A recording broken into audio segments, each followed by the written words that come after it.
दोस्तों, एक अमेरिकी सेनेटर ने एक सेल्फी वीडियो बनाकर अपने ऑफिशियल अकाउंट ट्विटर पर लगाई और साथ लिखा कि इमरान खान अमेरिका का वफादार है। अब इस बात को ज़रा कीजिएगा गौर कि अमेरिका का वफादार है, ये कोई छोटी बात तो नहीं है कि अगर एक जो अमेरिकी सेनेटर है वो कह रहा है जी कि इमरान खान अमेरिका का वफादार है। अमेरिका ने इसको अकेला क्यों छोड़ दिया है? सेनेटर ने लिखा कि स्टेट डिपार्टमेंट ने इमरान खान के लिए कुछ क्यों नहीं किया। इस बात को समझें कि वो कह रहा है कि इमरान खान अमेरिका का वफादार है। किस लिए वफादार है? क्या किया है अमेरिका के लिए इमरान खान ने? पाकिस्तान को कमज़ोर किया है, पाकिस्तान की इकॉनमी तबाह की है, कश्मीर जो है वो इंडिया के हवाले किया है। क्या ये अमेरिका से वफादारी निभाई इमरान खान ने? और वो अपनी हुकूमत और स्टेट डिपार्टमेंट से शिकवा कर रहा है कि आप लोगों ने इमरान खान को अकेला छोड़ दिया जेल में, उसके लिए कुछ कर नहीं रहे। अब अंदाज़ा करें किस तरह सस्ती लॉबिंग फर्म हायर की गई है। जब आधे पैसे शहबाज गिल जैसे लोग खा जाएं तो फिर सस्ती लॉबिंग फर्म हायर करेंगे, ये चीज़ें तो फिर होंगी। बहरहाल सेनेटर का ये बयान तो इमरान खान का सारा बयान मिट्टी में मिला देता है।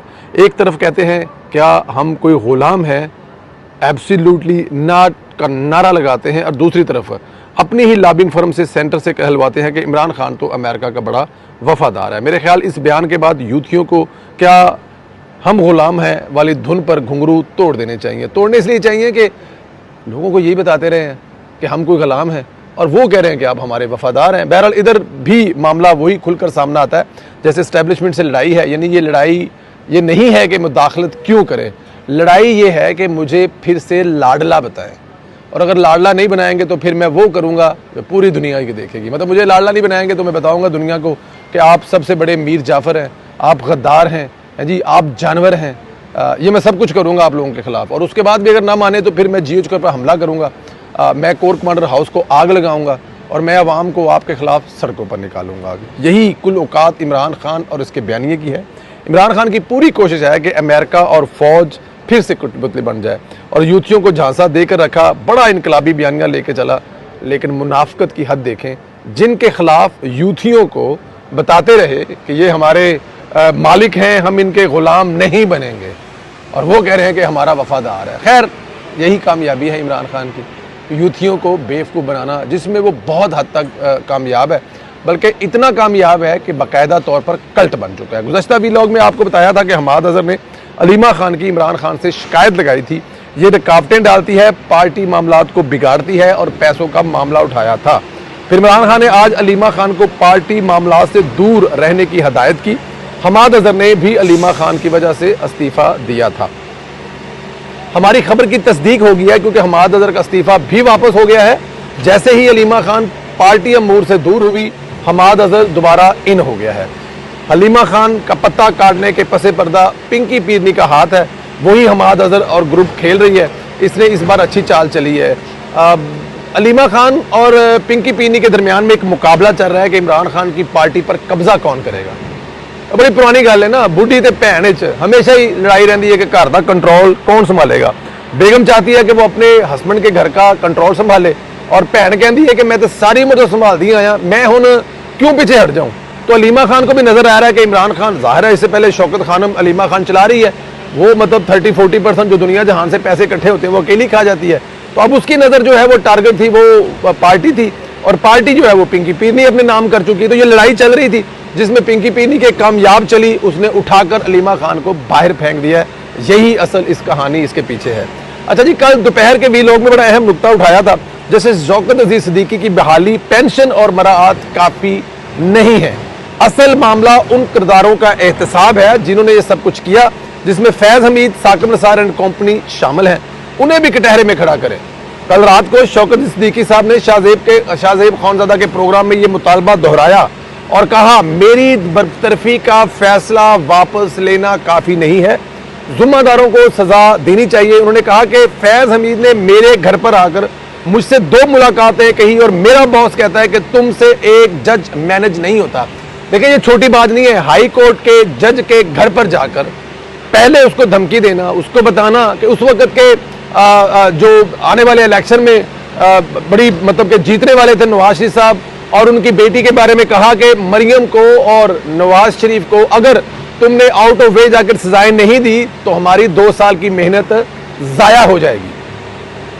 और उसके बाद जब पहली मुलाकात में नहीं माना तो दोबारा फिर आया और कहा कि मेरा बॉस यानी रिटायर्ड जनरल बाजवा साहब फरमाते हैं कि तुमसे एक जज मैनेज नहीं होता, तो मैंने मैनेज करना है, जैसे भी करूंगा। लेकिन वो मर्द मुजाहिद सिद्दीकी साहब जो है डट गए, उन्होंने अपनी नौकरी गवा ली लेकिन मैनेज नहीं हुए।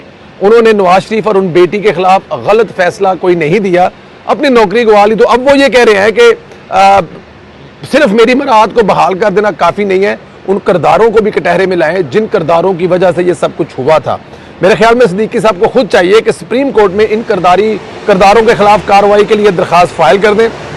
कम अज कम साकिब निसार के मिसकंडक्ट पर तो कार्रवाई होनी चाहिए, क्योंकि काजी साहब ने अपने जजों के भी एहतसाब के अमल का जो मज़ाहिर नकवी से शुरू किया सिलसिला, वो होना चाहिए कि ये साकिब निसार के खिलाफ जितनी कंप्लेन है, साकिब निसार की वजह से पाकिस्तान आज इस नहज पर है। देखिए 2016 में जब मियां मोहम्मद नवाज साहब वज़ीर-ए-आज़म थे ना, तो उस वक्त हमने IMF को गुड बाय कहा था, और ये पाकिस्तान की तारीख में सिर्फ एक दफ़ा कहा है। जब से हमने IMF का पैकेज लिया है, कभी ऐसा नहीं हुआ कि उनका प्रोग्राम हमने एनी मोर ना लिया हो, हमने कहा जी हमें अब आप की मदद नहीं दरकार। वो सिर्फ एक दफ़ा हुआ है इसाक डार साहब और मियां मोहम्मद नवाज साहब के 2016 में। उसके बाद पाकिस्तान जो है वो आने वाले 10 साल के बाद दुनिया की 18वीं बड़ी मईशत बनने जा रहा था। लेकिन इन तमाम चीज़ों को, जब पाकिस्तान में पेट्रोल जो है वो कोई 40-45 रुपये लीटर था, जब डॉलर 100 रुपये पे फिक्स था, मामला बहुत अच्छे जा रहे थे, दुनिया पाकिस्तान में आके इन्वेस्टमेंट कर रही थी। सी पैक के ज़रिए, या सी पैक जो है वो हमारा जो चाइना से लेकर ग्वादर तक कम अज़ कम 15 से 20 बिजनेस हब बनने जा रहे थे। आंखों से देखे हैं बिजनेस हब मैंने, जो 5-5, 6-6 हज़ार एकड़ ज़मीन के अंदर बन रहे थे। अगर ये 15 से 16 हब बन जाते तो हर हब में 2 से 2.5 लाख बंदा काम करता। अंदाज़ा करें कि वो जो करोड़ों वाली नौकरी वाली बात है वो तो बहुत पीछे रह जाती। लेकिन उस सब को सब उतार करने वाला एक किरदार साकिब निसार है।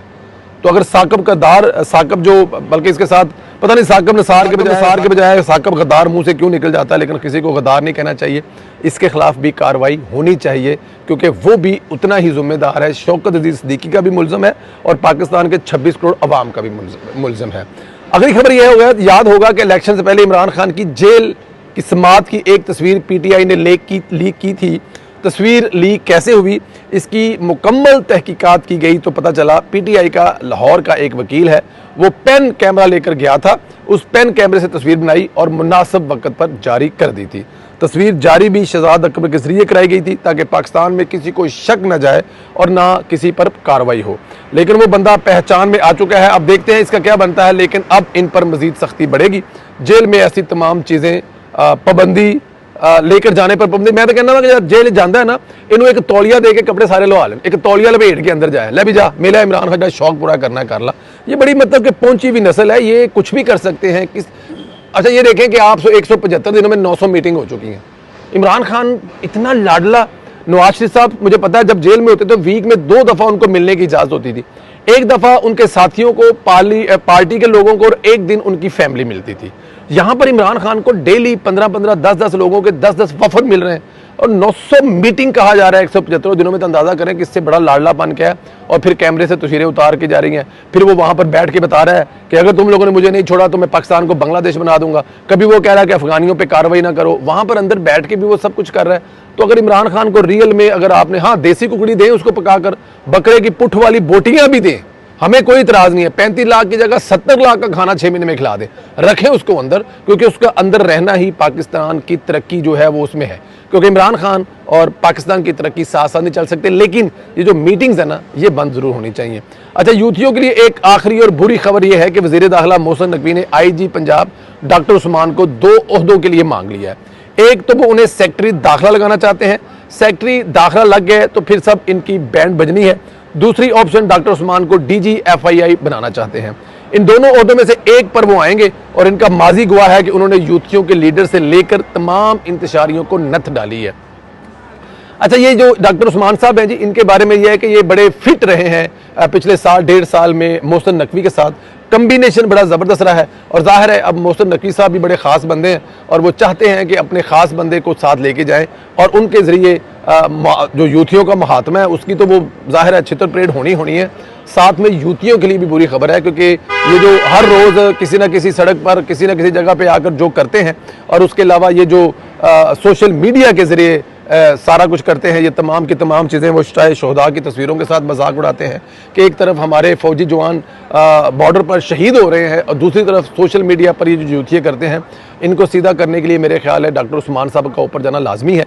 वो ऊपर उनको जाना चाहिए और यूथियों की जो तबीयत है ना वो साफ़ ज़रूर करनी चाहिए। दोस्तों और बहुत सारी खबरें हैं, लेकिन क्योंकि हमारा टाइम इतना ही होता है, इंशाल्लाह ताला कल के वीलॉग में एक दो चीज़ें हैं। शाहिद खान अफरीदी वाली जो इस वक्त तकलीफ़ है वो इमरान खान को इमरान खान के चाहने वालों को जिस लेवल की हो रही है, मैं अपने पिछले वीलॉग में आपको बता चुका हूँ कि इमरान रियाज साहब को स्पेशल तौर पर हायर किया गया कि आप ज़रा शाहिद खान अफरीदी, असल में हुआ क्या कि शाहिद खान अफरीदी ने उसको ट्रोल कह दिया, इमरान रियाज को नाम लेकर नहीं कहा, और ट्रोल वो एक ही है तो उनका नाम लिया तो इसलिए बड़ी आग लगी हुई है। तो शाहिद खान अफरीदी के लिए तमाम दोस्तों से रिक्वेस्ट है कि आप लोग शाहिद खान अफरीदी के लिए ज़्यादा से ज़्यादा ट्वीट करें, उनके हक में ट्वीट करें। देखिए बड़ा मुश्किल होता है, सबको जब पता हो कि इमरान खान के खिलाफ या इमरान खान की हकीकत बयान करने के बाद के साथ क्या क्या हो सकता है। शाहिद अफरीदी का क्या मुकाबला है इमरान खान?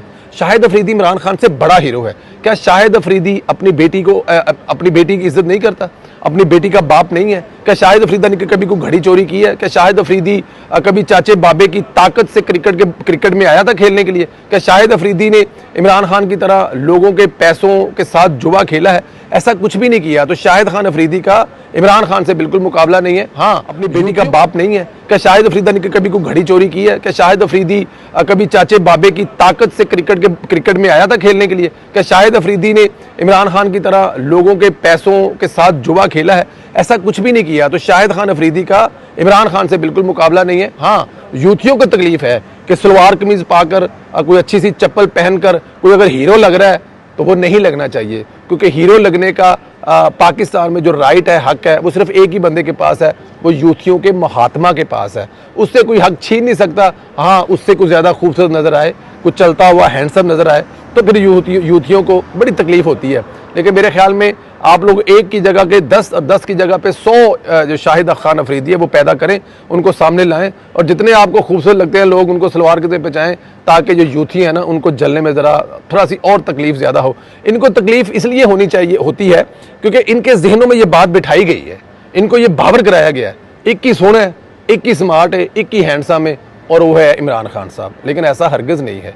इस यूथियों को ना इस गम से आज़ाद करवाना पड़ेगा। उसका तरीकाकार ये है कि आप शाहिद खान अफरीदी की सपोर्ट करें, शाहिद खान अफरीदी के लिए ज़्यादा से ज़्यादा आप ट्वीट करें, क्योंकि वो हक सच की बात कर रहा है और इस वक्त हमें उसे के साथ खड़ा होने की ज़रूरत है। एक तो मुझे ज़रा इस बात का जवाब ज़रूर दें आप दोस्त के शाहिद अफरीदी के ख़िलाफ़ जो कुछ इस वक्त यूथिया कर रहे हैं, आपके ख्याल में क्या वो ठीक कर रहे हैं? और अगर वो ठीक नहीं कर रहे तो कमेंट करके इस बात का ज़रूर जवाब दें। व्हाट्सअप ग्रुपों में वीलॉग शेयर करना मत भूलें, सब्सक्राइब ज़रूर करें और बेल आइकन को भी प्रेस करें। अपना ख्याल रखें, इजाज़त दें, खुदा हाफिज़ दोस्तों।